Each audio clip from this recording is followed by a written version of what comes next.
þú gekkst í ræðar Hauka, gerður þú vonur að þú verið bikarmeistari í byrjunarliðinu? Nei, ég bara, maður reynir bara fyrir besta.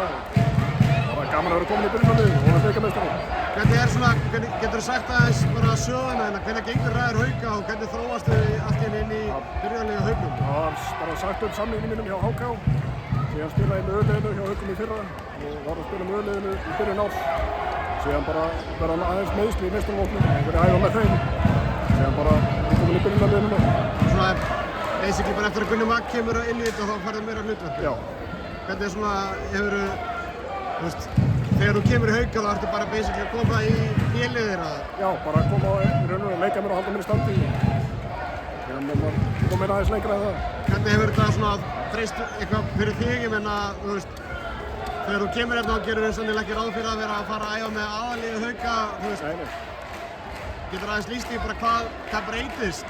Já, bara æfingatímar og maður svona þarf að leggja meiri áherslu á það líkamlega og svona í kringu vinnu, hvernig maður skipuleggur það og bara æfingatímarnir þægilegri og svona, já, bara þægilegra allt í kringu það. Hvenær hérna, þú veist, hvenær færðu þetta hlutverk að vera allt í orðið fyrsti línumaður í Haukum? Það er í Stjörnuleiknum núna síðast.